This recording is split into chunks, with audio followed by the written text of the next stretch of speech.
Les États-Unis d'Amérique possèdent 3,797 millions de miles carrés de territoire divers, offrant des niveaux stupéfiants de diversité d'un État à l'autre. Mais pour chaque beau monument des États-Unis à offrir, il y a quelque chose d'étrange juste au coin de la rue. Des lieux qui feraient se demander à n'importe quel voyageur, ou même à un autochtone, comment tout cela a pu se produire. Dans cette vidéo, nous allons examiner 25 des curiosités géographiques du pays qui continuent de déconcerter l'américanophile moyen. Oui, c'est un vrai mot, ainsi que la raison pour laquelle elles existent encore aujourd'hui. Avez-vous déjà remarqué ce morceau déconnecté du Minnesota? Connu sous le nom de Northwest Angle, c'est l'un des 6 seuls points chauds non insulaires identifiés comme des enclaves pratiques. Une partie d'un pays qui ne peut être entrée par voie terrestre qu'en passant par un autre pays, qui, dans ce cas, est le Canada. La superficie de cette cheminée est d'environ 596,3 miles, dont 473,2 miles sont de l'eau. De plus, c'est le point le plus au nord des 48 États contigus. Alors, comment ce territoire, qui nécessite l'approbation canadienne pour y conduire, a-t-il fini par être un morceau des États-Unis? Eh bien, cela est dû à une méconnaissance de la géographie de la région. Selon les historiens, Benjamin Franklin et les représentants britanniques se sont basés sur la carte de Mitchell, qui n'indiquait pas la source du fleuve Mississippi, supposée se trouver à une certaine distance au nord-ouest, ni la véritable forme du lac des Bois, qui était plutôt représenté comme étant approximativement ovale. Lors de futurs traités, comme le traité de Gand en 1814, les Britanniques ont suggéré de tracer une nouvelle frontière à l'ouest du lac supérieur jusqu'au lac Itasca, véritable source du Mississippi. Malheureusement, à ce moment-là, l'amour de l'expansion faisait déjà partie du modus operandi des États-Unis, et il n'était pas question qu'ils envisagent de céder des terres, car on craignait que cela ne crée un précédent pour toutes les négociations futures. Donc, l'angle du Nord-Ouest, ou simplement l'angle, comme l'appellent les résidents, est là pour durer. Notre prochain arrêt est cette ville ici, Carter Lake. Au premier regard, vous penseriez probablement que c'est simplement une autre ville du Nebraska près de la frontière de l'Iowa. Mais en réalité, c'est en fait une partie de l'Iowa. Mais contrairement à l'angle nord-ouest, qui est clairement séparé du reste du Minnesota par l'eau, pourquoi cette ville est-elle une exclave de l'Iowa? Le lac au nord, qui donne son nom à la ville, est né en 1877 après qu'une inondation ait modifié le cours de la rivière Missouri d'1,5 mile vers le sud-est. Ce développement a conduit à un long processus de litige entre l'Iowa et le Nebraska, où la Cour suprême a statué que Carter Lake appartenait à l'Iowa.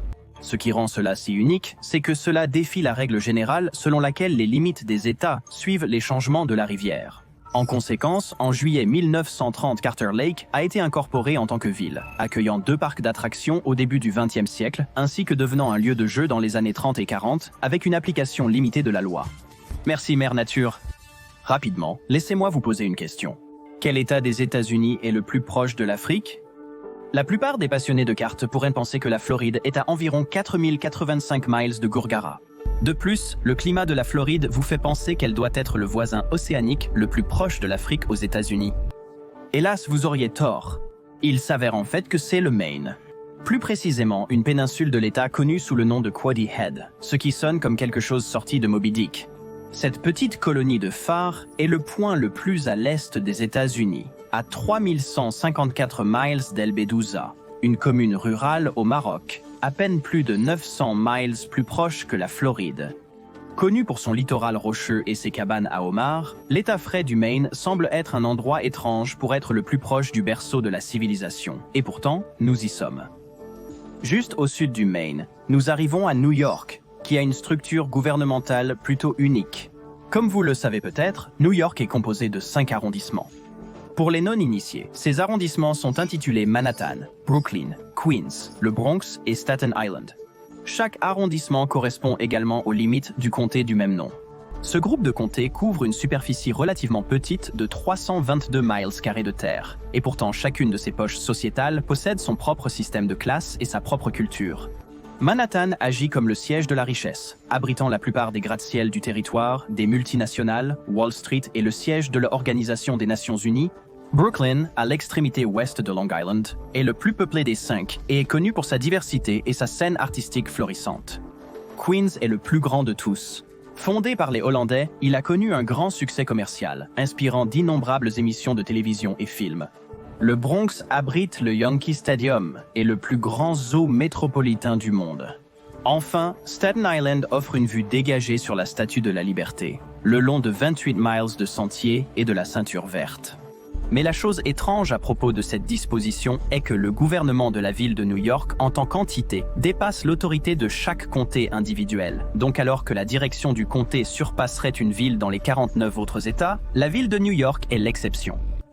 En voyageant vers le Midwest, jetez un œil au Bootheel du Missouri, une saillie ou une protubérance allongée qui donne l'impression que le Missouri a commencé à se déverser dans l'Arkansas.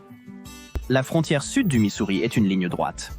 Alors, que s'est-il passé ici? Jusqu'au XXe siècle, le district était utilisé pour le blé et était plein de fermes familiales, jusqu'à l'invasion du tristement célèbre charançon du coton, un scarabée qui a décimé le territoire et a fait fuir tout le monde. Étonnamment, ce petit bout de terre a été le théâtre de plusieurs batailles de la guerre civile et a été un foyer de conflit pour les droits civiques pendant les années 1910. Mais à l'origine, le Bootheel du Missouri n'était pas censé faire partie du Missouri. Lors de la formation du compromis du Missouri, la frontière originale était censée être une simple extension reliée au Kentucky et au Tennessee. Mais un homme du nom de John Hardman Walker n'aimait pas cette idée. Il avait grandi sur le territoire, et après que beaucoup aient fui suite au tremblement de terre de New Madrid en 1811, Walker a continué à acheter des terres pour développer son entreprise de bétail. Cela l'a finalement rendu connu comme le tsar de la vallée. En 1818, le Congrès a été amené à dialoguer avec Walker et les résidents locaux. Walker, qui préférait que la région et ses biens soient sous la protection des lois de l'État du Missouri, a fait du lobbying au Missouri et à Washington, district de Columbie, pour l'inclusion du talon de la botte dans les limites de l'État du Missouri. Le 6 mars 1820, le territoire du Missouri a demandé son admission dans l'Union avec la frontière modifiée. La demande a été acceptée et a augmenté la superficie totale du Missouri de 980 miles carrés. Passant d'un point saillant à un autre, il est temps de parler d'une autre curiosité géographique emblématique, le Panhandle de la Floride. Bordant l'Alabama sur environ 200 miles de long, ce Panhandle est l'un des 8 seuls que l'on peut trouver aux États-Unis. Les 10 comtés qui habitent cet espace ne sont pas seulement séparés culturellement, avec une influence française comme thème commun, mais ils habitent une zone horaire séparée du reste de l'État, utilisant l'heure centrale. Eh bien, sauf le comté de Gulf, qui est divisé en deux par les fuseaux horaires central et eastern. Comment la Panhandle de Floride a-t-elle été créée, et pourquoi n'est-elle pas juste une partie de l'Alabama? Le voyage a commencé en 1811, alors que la Panhandle faisait encore partie de l'Espagne. Mais les colons américains sur le territoire se sont fortement identifiés aux États-Unis et ont envoyé une pétition au Congrès demandant à être incorporés dans le territoire du Mississippi. Mais cela est plus ou moins tombé dans l'oreille d'un sourd. En 1819, la Convention constitutionnelle de l'Alabama a demandé à rejoindre ce qui était alors connu sous le nom de Floride de l'Ouest au nouvel État. Encore une fois, pas de chance. Finalement, en 1821, l'Espagne a décidé qu'il était dans leur meilleur intérêt de vendre le territoire.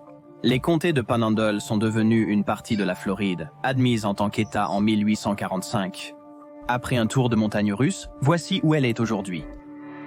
La géographie a ses hauts et ses bas.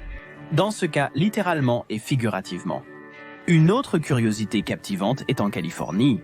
La Californie est l'un des rares endroits où 5 types de climats majeurs se produisent à proximité. Ici, le désert, l'intérieur frais, les hautes terres et les climats de steppe bordent une plus petite région de climat méditerranéen.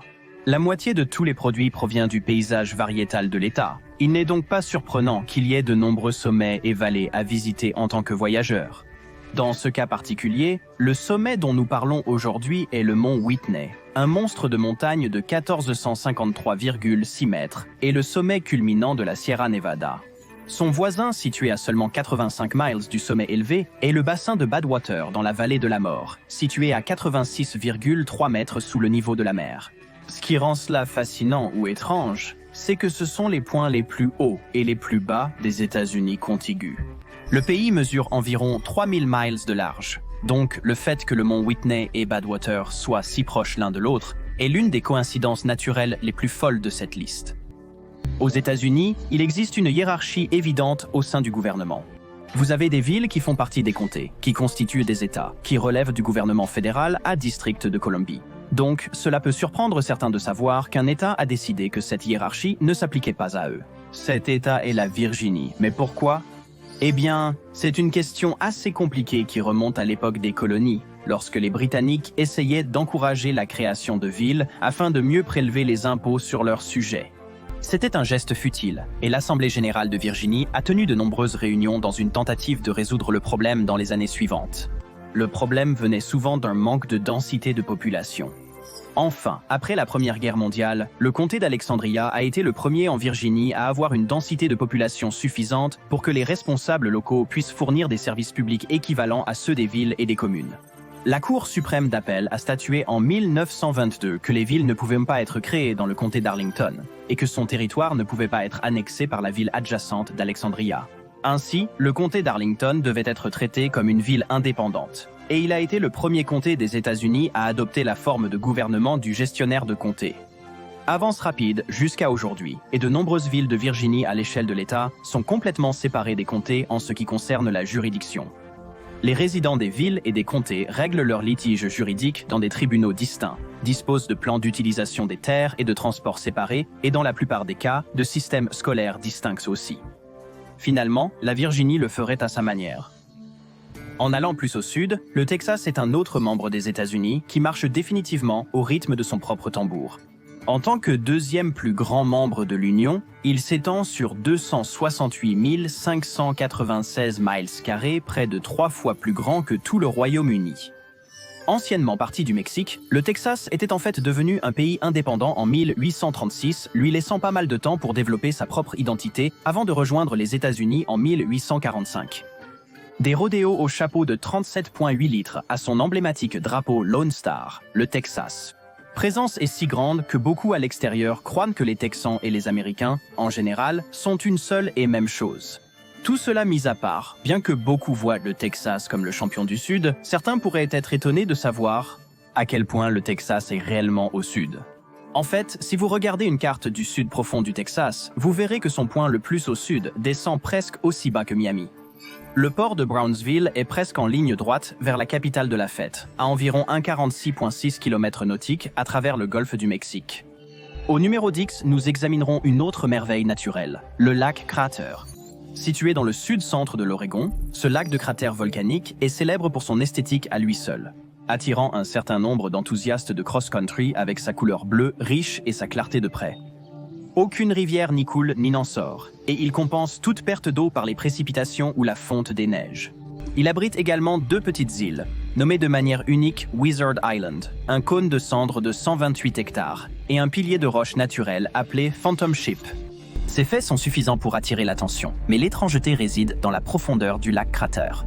Bien que le plan d'eau ne mesure que 5 à 6 miles de large, sa profondeur maximale est de 289,5 mètres, ce qui en fait le lac le plus profond de tous les États-Unis. En excluant le lac Vostok en Antarctique, le lac Crater est cité comme le 7e lac le plus profond de la planète. Tout cela est le produit de l'activité volcanique du mont Mazama. On estime qu'environ 720 ans ont été nécessaires pour remplir le lac à sa profondeur actuelle de 289,5 mètres. Une grande partie de cela s'est produite pendant une période où le climat dominant était moins humide qu'aujourd'hui. Une certaine activité hydrothermale subsiste le long du fond du lac, suggérant qu'à un moment donné dans le futur, Mazama pourrait à nouveau entrer en éruption. Cela dit, le Crater Lake n'est pas le seul à faire bouger les choses sur cette liste. Lorsque nous pensons aux tremblements de terre, nous avons souvent tendance à souligner l'activité sur la côte ouest dans des endroits comme la Californie. Après tout, il y a eu un choc le 10 avril 1906 au large de la côte nord de la Californie qui a détruit l'hôtel de ville et déclenché un incendie qui a ravagé 28 000 bâtiments avec un bilan de morts qui pourrait avoir dépassé 3 000. Pour ces raisons, beaucoup supposent raisonnablement que la faille de San Andreas est un conseil européen pour la recherche nucléaire apocalyptique, inspirant un certain nombre de films comme 2012 avec John Cusack en vedette. Croyez-le ou non, les 2 plus grands tremblements de terre enregistrés dans l'histoire des États-Unis, en dehors de l'Alaska, se sont produits très très loin de la faille de San Andreas. Ils ont en fait eu lieu dans le Missouri et en Caroline du Sud. Connu sous le nom de tremblement de terre de New Madrid, nommé d'après la zone sismique de New Madrid, qui a à son tour été nommé d'après la ville de New Madrid sur le fleuve Mississippi, il y a eu une série de tremblements de terre qui ont eu lieu entre 1811 et 1812. Le premier a atteint une magnitude enregistrée de 7,2 à 8,2. À l'époque, leur région était peu peuplée, donc cela n'a pas eu le même effet que ce qui s'est passé en Californie.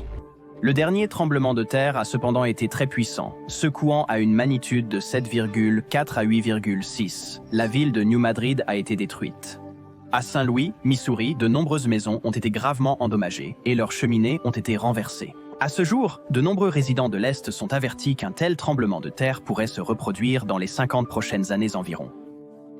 Pour nettoyer nos palais, il est temps de regarder une autre poignée de casseroles. Si vous regardez de près le coin nord-ouest de la poignée de casseroles où le Texas rejoint l'Oklahoma et le Nouveau-Mexique, vous remarquerez que les lignes ne sont pas parfaitement alignées. Après avoir descendu le bord de l'Oklahoma, la frontière va 2,3 miles à gauche, avant de continuer en ligne droite vers le sud. Quelques miles, ce n'est pas beaucoup, n'est-ce pas? Eh bien, c'est souvent considéré comme la pire erreur de cartographie dans l'histoire des États-Unis.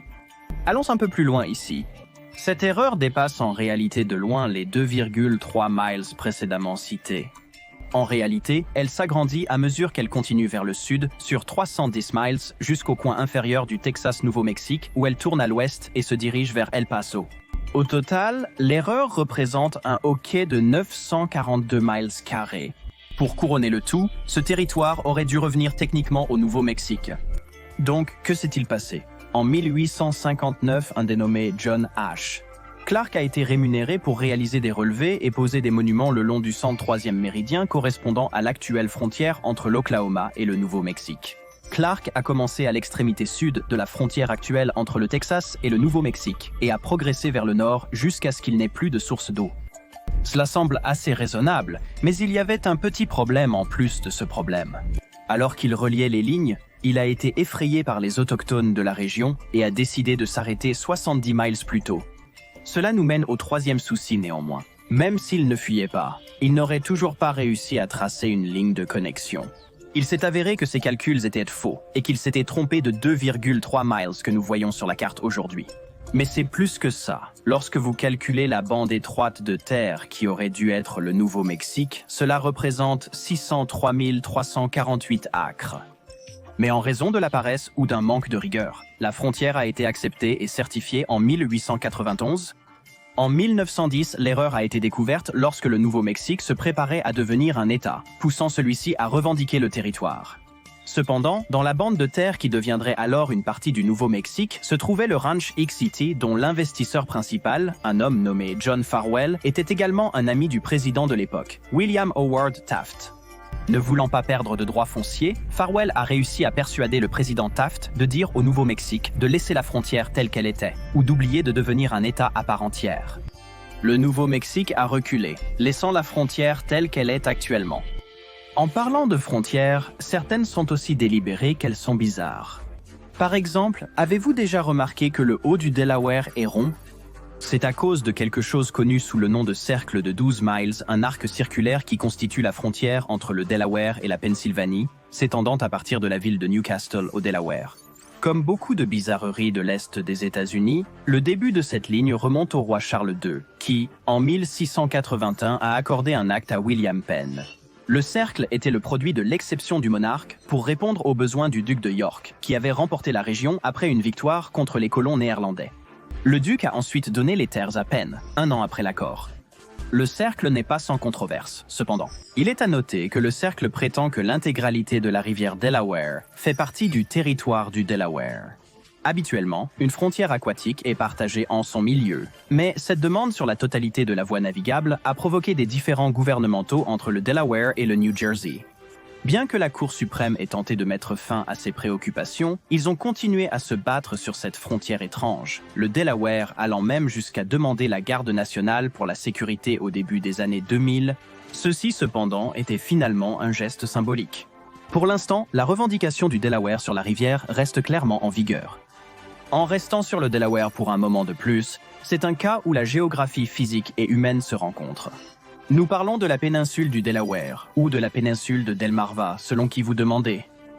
Delmarva est un porte-manteau de la côte Est composé de parties du Delaware, du Maryland et de la Virginie.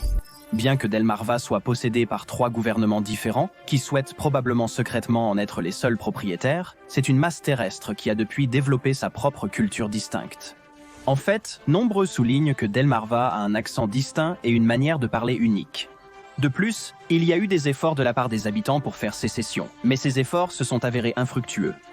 S'ils parvenaient jamais à se séparer des continentaux, comme ils les appellent, la population totale serait d'environ 1,4 million similaires en taille à Hawaï. C'est l'un de ces rares cas où la séparation semble avoir un peu de sens, étant donné que les habitants du Delaware, du Maryland et de la Virginie semblent soutenir leur indépendance pour diverses raisons. Indépendance ou non, Delmarva mérite définitivement sa place sur cette liste. Au numéro 15, jetez un œil à ce morceau de frontière saillant dans le coin nord-ouest de la Pennsylvanie. Dans cette zone, nous avons ce qui est connu sous le nom de Triangle Dairy, un morceau de terre de 300 miles carrés, qui était un sujet assez sensible entre 5 États ainsi que des tribus amérindiennes. Chacun a défendu sa revendication à la terre, car elle représentait un accès précieux aux eaux du lac Erie. Lorsque les dirigeants amérindiens ont entendu parler de l'intention de la Pennsylvanie d'accéder à la terre, ils ont exprimé leur opposition, disant « Nous devons vous observer que nous sommes envoyés afin de faire la paix et que nous ne sommes pas autorisés à stipuler une cession particulière de terre. » Ils ont également encouragé leur peuple à s'opposer activement à toute tentative des colons américains d'occuper la terre. Cependant, l'opposition n'a pas suffi et le gouvernement américain a finalement approuvé la vente de la terre à la Pennsylvanie en 1792. Les tribus amérindiennes ont reçu 2 800 $ de la Pennsylvanie et 1 200 $ du gouvernement fédéral. Sans surprise, cela n'a pas apaisé les préoccupations des tribus et un conflit a éclaté dans cette région. Mais après la défaite du groupe par l'armée des États-Unis en 1795, les tribus ont cédé et la cheminée de la Pennsylvanie a été gravée dans la pierre. Notre prochaine curiosité géographique nous amène à Bristol, une ville coupée en deux par les États de Virginie et du Tennessee. En 1771, un poste de commerce a été établi pour aider les voyageurs partant vers l'ouest en quête d'une vie meilleure. Après environ 1856, il aurait prospéré après que le lien entre les chemins de fer de Norfolk, Western et Southern ait finalement été rejoint. Deux communautés ont reçu des chartes de ville en 1890 sous le nom de Bristol, déclenchant un conflit de frontières assez vif jusqu'en 1901, lorsqu'une ligne a pratiquement divisé le règlement en deux le long du centre de State Street. En examinant de plus près, des signes indiquent la séparation et le conflit, majoritairement, s'est résolu à l'amiable. Comme Delmarva, les deux moitiés de Bristol partagent la même culture et les mêmes particularités, rien ne les séparant, à part la ligne invisible séparant tous les États de l'Union. Alors que certaines limites sont fixes, d'autres changent selon la saison. Rencontrez le Maryland, un État bien connu pour ses vastes voies navigables, avec un important port historique situé à Baltimore. En raison de sa nature terraqueuse, les droits sur l'eau occupent une grande partie des litiges juridiques du Maryland, en particulier en ce qui concerne ses problèmes de frontière avec la Virginie. Pendant des décennies, les deux États ont mené de nombreuses négociations concernant le contrôle de la rivière Potomac, longue de 400 miles de sa source à North Branch jusqu'à son embouchure dans la baie de Chesapeake. Il se classe 48e parmi les 135 rivières américaines de plus de 100 miles de long. La rivière mesure environ 11 miles de large entre Point Lookout et Smith Point. Au final, le Maryland détient jusqu'à la marque de basse eau du côté de la Virginie. Ce qui rend cela particulièrement étrange, c'est que les précipitations déterminent essentiellement la taille du Maryland au cours d'une année donnée. Si la saison avère être humide, le niveau d'eau dans le Potomac augmentera, augmentant techniquement la taille du Maryland pour la durée de cette période particulière. Au numéro 18, nous avons une autre enclave. Cette fois, c'est le célèbre Kentucky Bend, un enfant du fleuve Mississippi, encerclé par les États du Missouri et du Tennessee. Selon le recensement de 2020, la population était de 9 personnes dans cette zone, comptabilisée comme la division du recensement du Kentucky Bend County. L'adresse postale de la zone est Tiptonville, Tennessee. New Madrid, Missouri est juste au nord de l'autre côté de la rivière, sans connexion routière ou ferry avec la courbe. Couvrant une superficie de 26,9 miles carrés, ce petit bout de terre a été donné au Kentucky en raison de l'incertitude générale concernant le fleuve Mississippi. Contrairement au triangle d'Erie ou à la frontière entre le Nouveau-Mexique et l'Oklahoma, personne n'est sûr à 100% de la raison pour laquelle le Kentucky Bend a été tracé de cette manière précise. Il y a eu des cas où les habitants du Tennessee ont contesté la validité du Bend, mais en général, la plupart des gens, y compris les résidents de cet espace entouré par la boucle d'Oxbow, sont confus quant à qui en est le véritable propriétaire. En fait, Mark Twain fait référence au Kentucky Bend dans son livre La vie sur le Mississippi, inspiré par sa particularité. Comme on peut le voir clairement, beaucoup de ces curiosités géographiques, quelle que soit leur origine, peuvent être source de division pour ceux qui vivent près ou à l'intérieur d'elles. Dans certains cas, cependant, ils peuvent être un exemple positif de la façon dont les gens peuvent tirer le meilleur parti d'une situation gênante. Pour la plupart, cela semble être la réalité pour les citoyens de Texarkana. Une municipalité double à cheval sur la frontière Texas-Arkansas, aux États-Unis, la ville est également proche des frontières des États de Louisiane et d'Oklahoma. Premièrement peuplée en 1874 à la jonction des chemins de fer Cairo et Fulton et Texas et Pacifique, elle tire son nom du Texas, de l'Arkansas et de la Louisiane.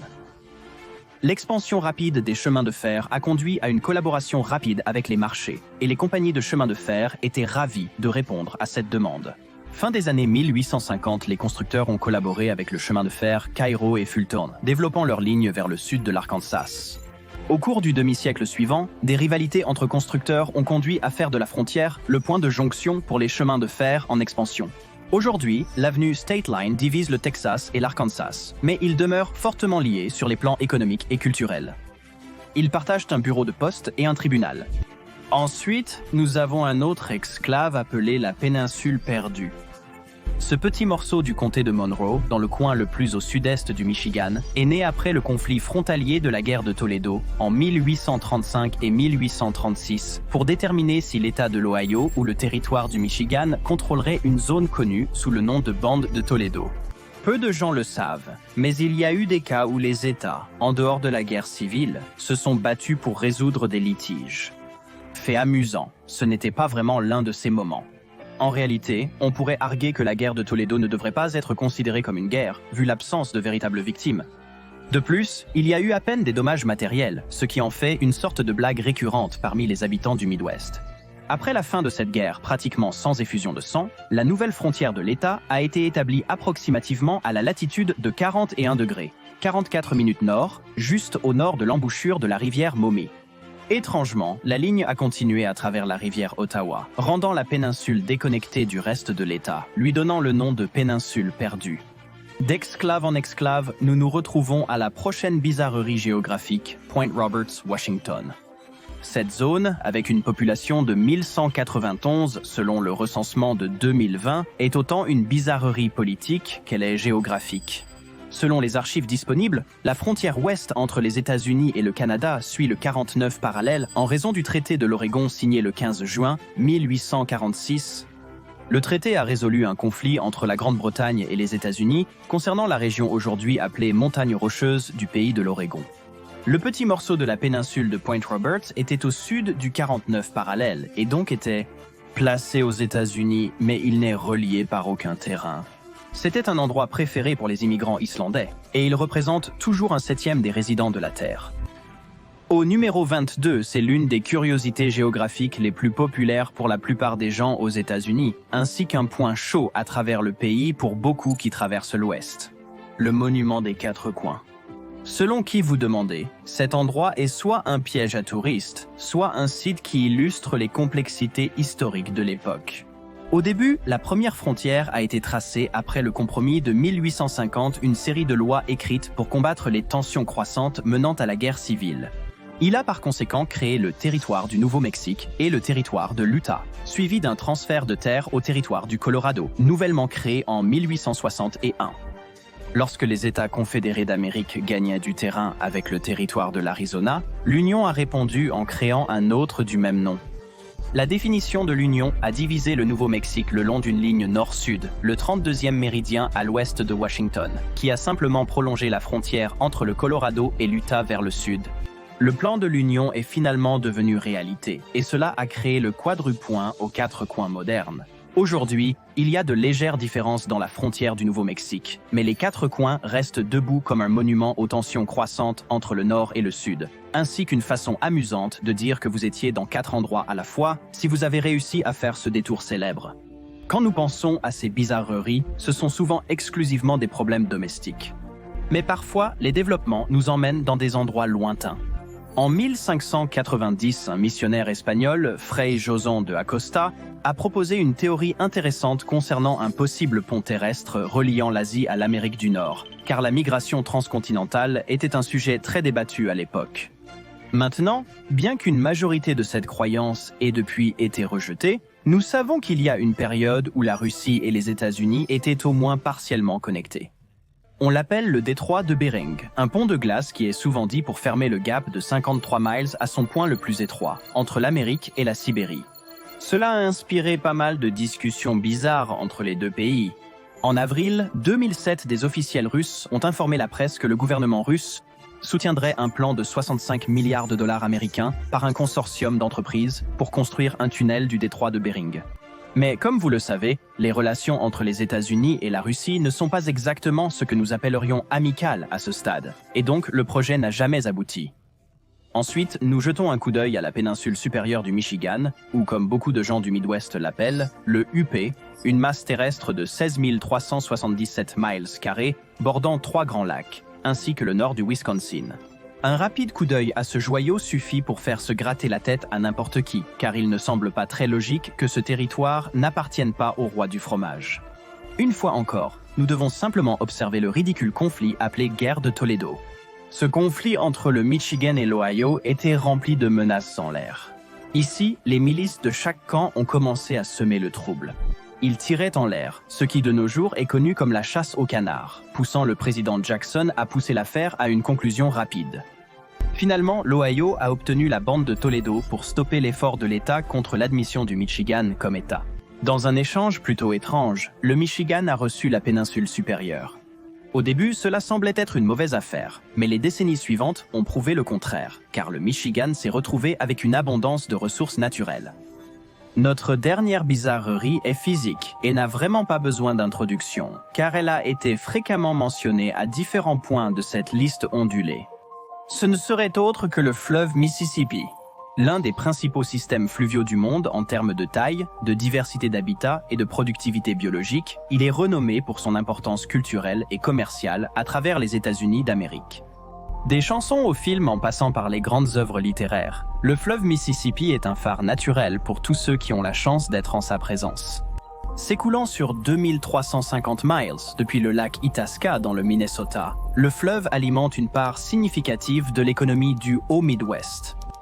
Les barges et leurs remorques déplacent environ 175 millions de tonnes de fret chaque année sur le Haut-Mississippi grâce à un système de 29 écluses et barrages. C'est également une importante ressource de loisirs pour les plaisanciers, canoëistes, chasseurs, pêcheurs et ornithologues, offrant de multiples occasions d'activités en plein air.